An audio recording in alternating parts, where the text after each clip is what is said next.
Hello viewers, হাজারো ব্যস্ততার মাঝে সময়টা চুরি করে আবারও আমি পাহাড়ের কিনারায়, সবার প্রিয় আলবেনা গার্ডেন। পাহাড়ের সৌন্দর্যে হারিয়ে যাব আজকে। কি অনন্য, কি অপরূপ আল্লাহ তাআলার সৃষ্টি।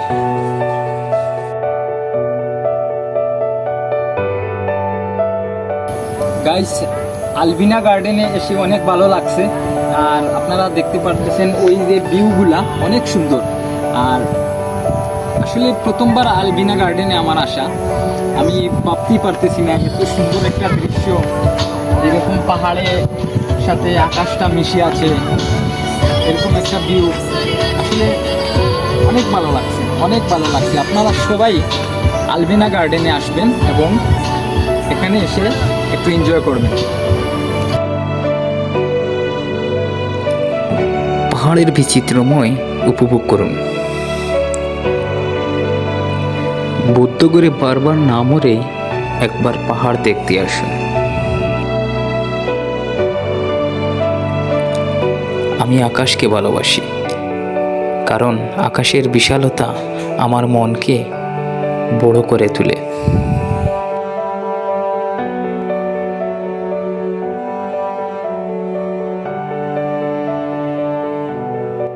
তো গাইস, এখন ভোর 5টা, আমি আলবেনা গার্ডেনে আসছি ভোর 5টা। তার কারণে মানুষ খুব একটা কম, একটু পরে আবার মানুষ ওইবা।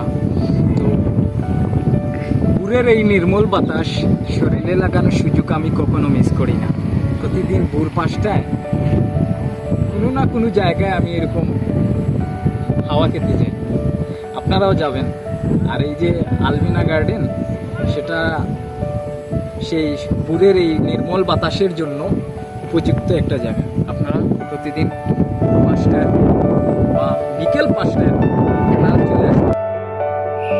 বিষণ্ণতা এক ধরনের রোগ, কিন্তু একাকী সময় কাটানো এক ধরনের বিলাসিতা। যে বিলাসিতায় আমি মাঝে মাঝে গা ভাসাই, কিন্তু বেশি সময় আমি একাকী থাকতে পারি না, দম বন্ধ হয়ে আসে। আজকের এই সুন্দর দৃশ্য দেখে আশা করি সবার ভালো লেগেছে। আর সবার প্রতি আমার একটি পরামর্শ হলো, যখনই মন খারাপ হবে আপনারা আলবিনা গার্ডেনে চলে আসবেন। আলবিনা গার্ডেন অবশ্যই, যখন আপনার মন খারাপ থাকবে অবশ্যই আপনার মন ভালো করে দেবে।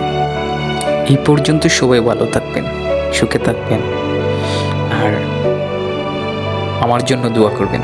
ধন্যবাদ সবাইকে।